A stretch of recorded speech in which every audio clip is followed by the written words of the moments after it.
An elderly man walks into a small-town bank carrying a ragged sack and claims ownership of the institution. Initially dismissed as a joke, the staff quickly become unnerved when the CEO, who appears to have no connection to the old man, calls him Dad. Tensions escalate, and secrets buried deep within the bank's history begin to surface.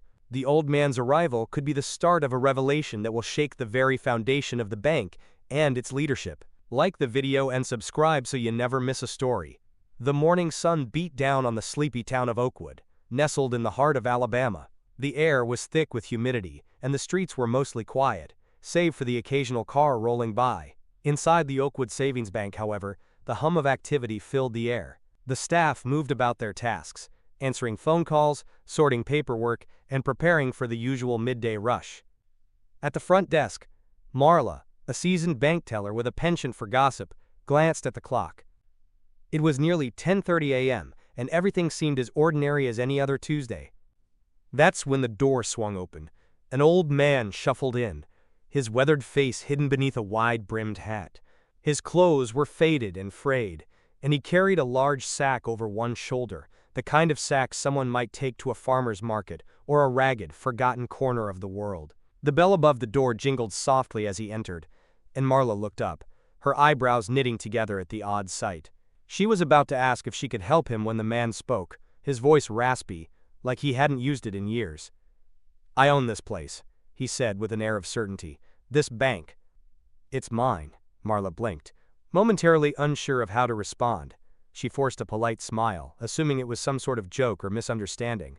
The elderly man, clearly lost in his own thoughts, stood there for a moment, his eyes scanning the room.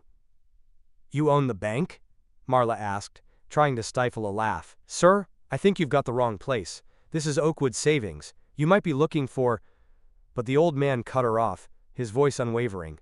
"I'm not mistaken, young lady. This bank is mine, and it's time I take it back." A few of the nearby employees, overhearing the exchange, glanced over with curiosity, their amusement evident. The man's words were so absurd that they couldn't help but chuckle. After all, the idea of an old man claiming ownership of the bank was preposterous. The bank had been around for decades, and the ownership had been well known to the townsfolk. The CEO, a stern and respectable figure, had been running the bank for years. Just then, the door to the CEO's office opened, and Robert Clark, the CEO of Oakwood Savings, emerged. He was a tall, broad-shouldered man, impeccably dressed in a tailored suit. He adjusted his tie as he strode toward the front of the bank, his shoes clicking against the tile floor. The staff greeted him with nods, but Robert's attention was immediately drawn to the old man standing by the front desk. "Is there a problem here, Marla?" Robert asked, his voice calm but with a note of concern. He had dealt with his fair share of eccentric customers in the past, but this one was different. The old man didn't seem drunk or delusional. He seemed determined. The old man turned his head slowly, locking eyes with Robert. The room fell eerily quiet as the two men stared at one another. "Yes," the old man said, his voice much clearer now. "You're the one I need to speak to." Robert's brow furrowed. "I'm Robert Clark, CEO of Oakwood Savings. How can I help you?" The old man shifted the sack on his shoulder, taking a slow step forward. "You don't recognize me, do you, Robert?" The question hung in the air, thick with tension. Robert blinked, his heart skipping a beat. Something about the old man's voice. It was familiar, but he couldn't place it. Then, in a low voice that echoed through the quiet bank, the old man said one word that would send shivers down Robert's spine. "Dad." The word hung in the air like a ghost, its weight sinking into the room. Robert's heart thudded in his chest as he tried to make sense of the old man's words. He took a step back, his mind racing. "Dad?" Robert repeated, his voice unsteady. The old man couldn't possibly be referring to him. He had no recollection of any elderly man in his life who would ever speak to him like that. For a moment the room was frozen, the quiet broken only by the distant hum of a fan running in the corner.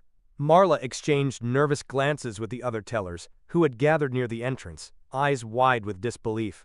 Robert's fingers tightened around the edge of the desk in front of him as he tried to focus, searching the old man's face for any hint of familiarity. But there was nothing.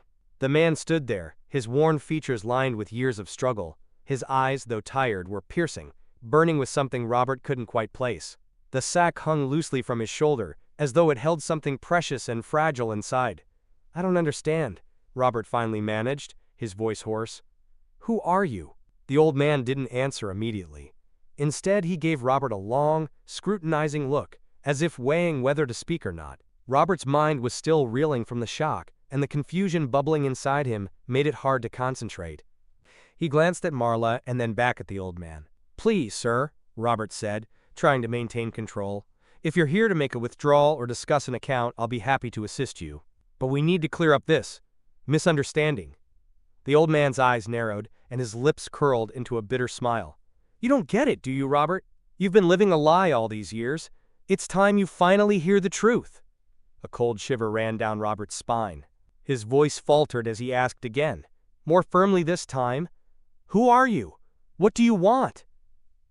The old man didn't answer at once. Instead, he glanced around the room, as if searching for something, or someone. His gaze settled on the framed pictures on the wall, the ones showcasing the history of Oakwood Savings and the various events the bank had sponsored over the years. The photos were a testament to the institution's longevity, its role in the town's prosperity. Then, without warning, the old man lifted the sack from his shoulder and dropped it onto the desk with a thud. The sound seemed to echo in the stillness. Everyone in the room turned to look at the sack, which now rested ominously on the polished wood. Robert swallowed hard, his breath shallow. Something about the way the old man moved, the way he seemed to know exactly what to do next, struck Robert as unsettling. This wasn't some random eccentric. This man, despite his age and disheveled appearance, was no fool. "What's in the sack?" Robert asked, his voice tight. He wasn't sure if he was trying to sound authoritative or just desperate to get some kind of control back over the situation. The old man's lips twitched as he pulled the top open, revealing a collection of yellowed, fragile papers inside. He carefully pulled one out and unfolded it, holding it out toward Robert. "This," the old man said, "is the deed to Oakwood Savings. This bank is mine." Robert took a step back, his mind struggling to process what he was seeing. His gaze shifted between the papers and the old man's face, still no closer to understanding. But one thing was clear. The man wasn't bluffing. Robert stared at the crinkled paper, his hands trembling slightly as he reached for it. The moment his fingers brushed against the edges, a sharp, almost electric sensation ran up his arm. He unfolded the document slowly, as if it might shatter in his hands. The yellowed edges, the old typewriter font, and the heavy seal at the bottom made it unmistakable. This can't be real," Robert muttered under his breath, eyes scanning the document. "The deed to the bank? This is impossible." Marla stepped closer, her eyes fixed on the paper. Is that really the deed to Oakwood Savings?" she whispered. Robert barely heard her. He was too focused on the words in front of him. The deed, bearing the signature of the bank's founder, was dated back more than 50 years. But the name on the document, on the line for the original owner, was not Robert Clark's family name. It wasn't even anyone he recognized. The ink was faded, the paper cracked with age, but the name was clear: Thaddeus Clark. Robert felt a sudden wave of dizziness wash over him. His breath quickened, and his mind spun. Thaddeus Clark. That was his father's name, his late father, the man who had passed away nearly 2 decades ago. Robert had spent his entire life believing that his father had built Oakwood Savings from the ground up. But the name on the deed wasn't his father's signature. It was someone else, someone whose connection to him had always been a mystery. The old man's voice broke through his thoughts, slow and deliberate. "You've been living in a lie, Robert. Your father didn't build this bank, he took it from me. It was mine, and it still is." Robert's mouth went dry. "What are you talking about?"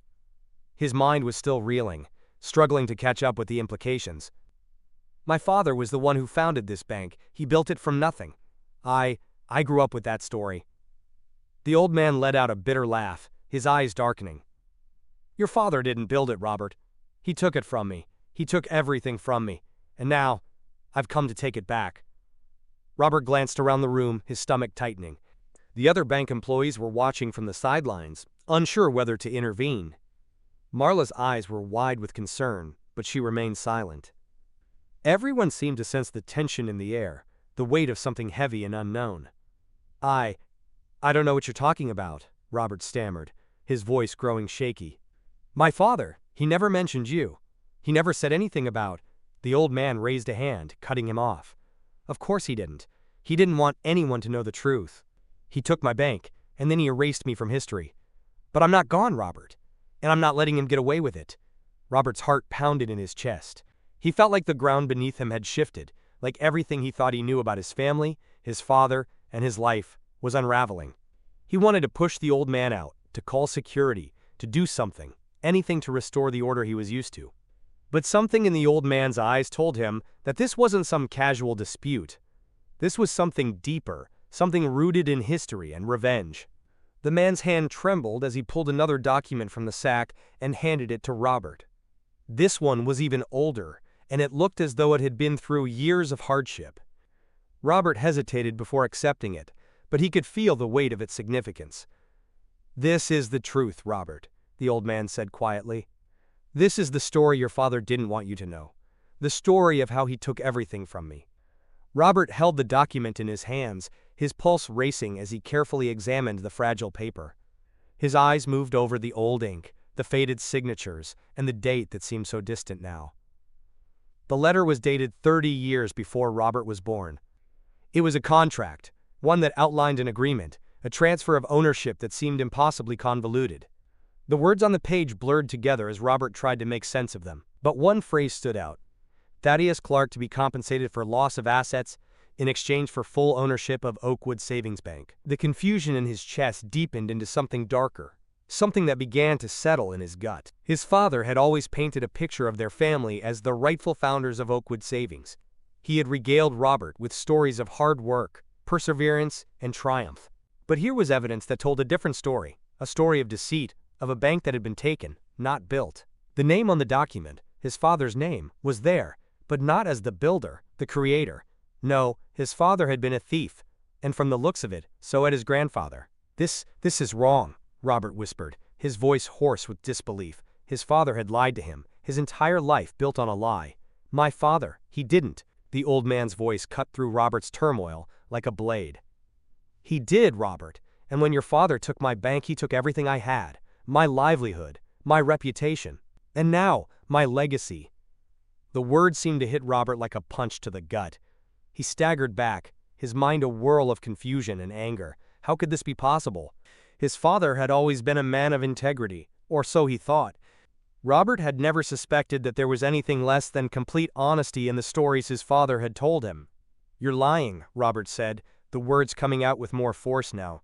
"This doesn't make sense. My father was an upstanding man. He would never—" The old man interrupted him, his voice rising in frustration. "An upstanding man? Your father? He took what didn't belong to him, Robert. He stole everything from me and left me to rot. He used the law, he used deceit, whatever it took. And now you're the one standing in the middle of this mess, living in a fantasy he built for you." Robert's head was spinning. He shook his head, the weight of the situation pressing down on him. His father had never said a word about this, never mentioned anything remotely resembling this tale. But everything about the old man's presence, the certainty in his eyes, the documents he held, the way he spoke, made it clear that he wasn't lying. And that was what terrified Robert most of all. "Why didn't you come sooner?" Robert managed to ask. His voice trembled, but he couldn't stop the question. He needed to understand why this old man had waited so long. Why now? The old man's lips curled into a grim smile. "I've waited long enough. And it's not just for revenge. It's for what's rightfully mine. I'm here to take back what your father stole from me." Robert swallowed hard. His mind was reeling with the implications of what the man was saying. Could his entire life, his family's legacy, be a lie? Could this man actually be the rightful owner of Oakwood Savings? "Why didn't you fight him in court? Why didn't you—" "I did," the old man interrupted, his voice colder now. "I fought for years, but your father was clever. He covered his tracks, silenced any who would have spoken out. By the time I was done, I had nothing left. But now I've come for what's mine." Robert's thoughts spun in a vicious circle. He tried to process everything, but it was too much. His father, the bank, the family he had always believed in, it was all crumbling before him. The old man's claim could not be dismissed.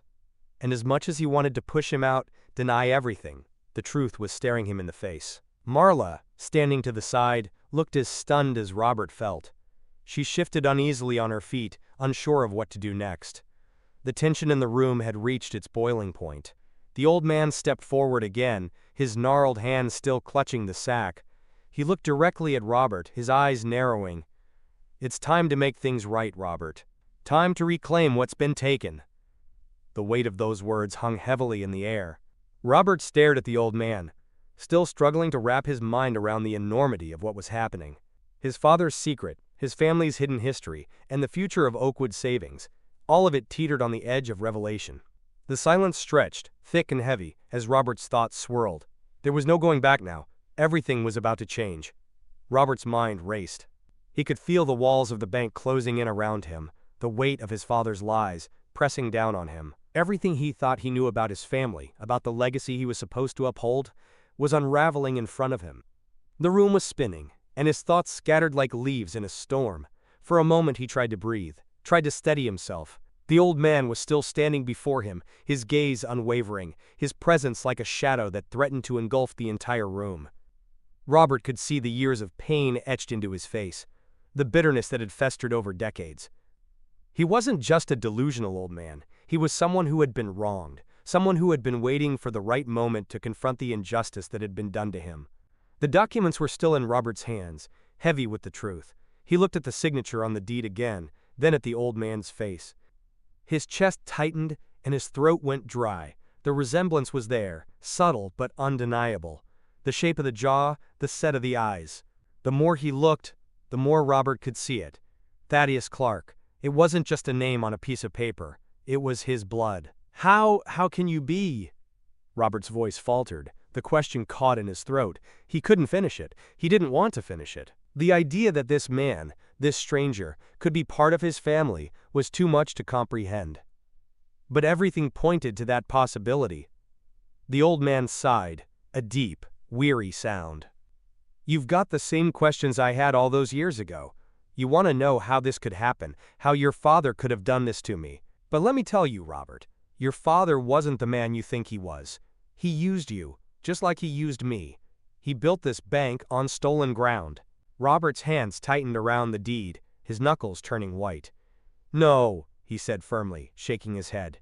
"This can't be true. My father worked hard for everything he built. He would never."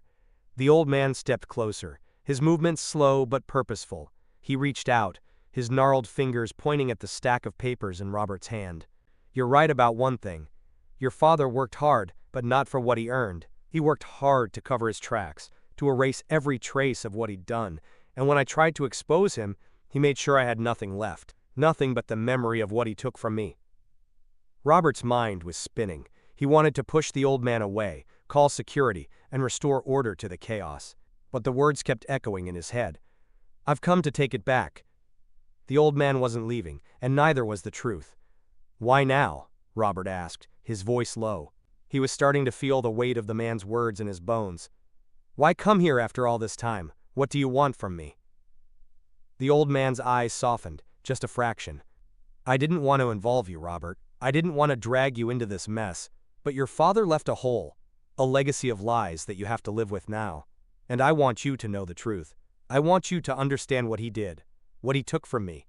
Robert shook his head, trying to push away the rising sense of guilt that was starting to settle in his chest. "What do you expect me to do with this? I can't just undo everything my father did." The old man's lips curled into a bitter smile. "I don't expect you to undo anything.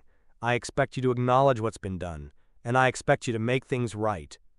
A silence fell between them, thick with the weight of unspoken words. Robert could feel the eyes of the other bank employees on him, but he couldn't focus on them. His world had shifted completely in a matter of minutes, and now all he could do was stand there, paralyzed by the enormity of the truth.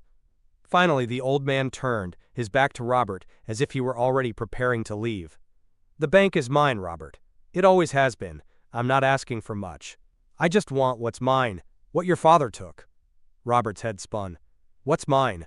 What your father took." The old man had said it so simply, so matter-of-factly. But the implications were anything but simple. Robert felt his hands begin to shake, the weight of responsibility settling in his chest. "Wait," Robert called out, his voice rising in desperation. "You can't just walk away. You can't expect me to hand over the bank." I don't know what to do with all this. This is too much for me to process." The old man paused, turning back to Robert with an almost pitying look in his eyes. "You'll figure it out, Robert. You'll have to. You're in this now. There's no turning back." With those final words, the old man turned and shuffled out of the bank, leaving Robert standing there, alone with the truth. Robert stood in the middle of the bank, staring at the empty doorway through which the old man had just exited. His mind buzzed with thoughts, too many for him to sort out in any coherent order. The truth that had been thrust upon him felt like a storm inside, chaotic and destructive.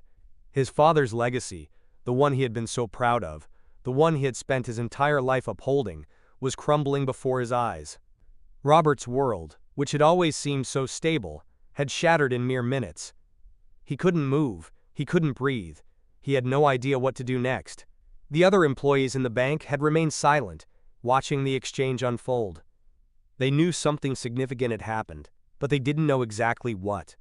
Marla stood near the entrance, her eyes wide, unsure of how to react. After a long moment, Robert cleared his throat, trying to steady himself. "Marla, can you call me a cab? I need to get to the courthouse. Now." Marla didn't say anything for a moment, then nodded and rushed to her desk. She didn't ask questions. She didn't need to. She could see the look in Robert's eyes, the devastation, the anger, the confusion. It was the same look that must have been in the old man's eyes all those years ago. Robert walked slowly to his office, each step feeling heavier than the last. The documents the old man had given him weighed down his pockets, and he couldn't bear to look at them again. Not yet. It was too much to handle in one sitting. But the courthouse. The courthouse was the only place that made sense. It was the only place that might offer answers. 3 hours later, Robert stood before the courthouse, the building looming over him like a giant. The weight of the old man's accusations pressed on his shoulders as he walked through the heavy wooden doors. He had tried calling his lawyer on the way, but all he'd gotten was voicemail. He wasn't sure what legal action he could take, but he had to start somewhere. The truth was out there, and he needed to figure out how to make it right. Inside, the courthouse was cold, the air thick with history. The floors creaked under Robert's feet as he approached the clerk's desk. The woman behind the counter looked up with a polite smile that faltered as soon as she saw his face. "Can I help you?" she asked, her tone more cautious now. "I need to look up the records for Oakwood Savings Bank. I need to find the deed of ownership. Anything related to a transfer of ownership or a legal dispute." Robert's voice was tight, but he tried to keep it steady. He wasn't sure why he thought the courthouse could hold any answers, but he had to start somewhere. The clerk typed quickly on her computer, her brow furrowing as she searched. After a few moments, she looked up at Robert again, this time with an expression that was more serious than he had expected. "I'm afraid the records you're looking for are sealed. I can give you a case number, but you'll need court authorization to view the documents." "Sealed?" Robert repeated, his mind racing. "Why are they sealed?" The clerk hesitated, her eyes darting briefly to the side as if considering something she shouldn't say. "The case was settled a long time ago. It was complicated. If you want more information, you'll need to petition the court for access. But I can't guarantee you'll get it." Robert felt the walls closing in again. He thought of the old man, the one who had claimed the bank was his, and now, this. It was like everything was hidden, buried under layers of bureaucracy and legal loopholes. "Thank you," Robert said, his voice hollow. He turned and left the courthouse, feeling like he was standing at the edge of a vast, empty space. 2 weeks later, Robert's life was in turmoil. He had spent days in meetings with his lawyers, combing through legal documents, trying to get access to the sealed records, and trying to get someone, anyone, to tell him what had really happened all those years ago. The more he uncovered, the more tangled the situation became. There was talk of payoffs, secret deals, and threats. His father's name was tied up in all of it, and Robert couldn't find a single piece of information that confirmed what he had always believed. Finally, in desperation, he made one last call, the old man's number. To his surprise, the phone rang twice before it was answered. "Robert," the old man's voice crackled on the other end of the line. "I thought you'd given up." "I haven't," Robert replied, his voice firmer now. "I've been digging. I've seen the records, and they don't lie. My father, he didn't build this bank, did he?" There was silence for a long moment. Robert's heart beat in his chest, anticipation hanging in the air. No, the old man finally said, his voice calm but heavy. He didn't. But I'm not asking you to fix it. I'm not asking for revenge anymore. I just want you to know the truth. That's all. And now you do. Robert swallowed hard. The finality in the old man's voice was unmistakable. The truth was out. The bank was his, the old man's, but Robert had no way of returning it to him, no way of undoing the past. I can't change it, Robert said quietly, the weight of acceptance settling on him. No, the old man agreed. But you can learn from it, and that's all I wanted from the start. With that, the line went dead. 6 months later, Robert had made a decision. The bank had transferred ownership back to the old man. The settlement had been messy, but it was done. Robert had stepped down as CEO, leaving Oakwood Savings in new hands, hands that had always been meant to hold it. But Robert was no longer the man he had been. He had learned the hard way that the truth wasn't always what it seemed, and sometimes, the past had a way of catching up with you. The old man's shadow no longer loomed over him, but the lessons he had learned would stay with him forever. Oakwood Savings was no longer his, but Robert had gained something far more valuable in the end, a sense of clarity. The truth, no matter how painful, had set him free. Robert believed he was continuing his father's legacy, but the truth showed him otherwise. Sometimes, uncovering the past means facing uncomfortable realities, but integrity means doing what's right, even when it's hard. True success isn't built on lies, it's built on honesty. Make sure you like the video, subscribe to the channel, and turn on post notification to be the first to know when the next story drops.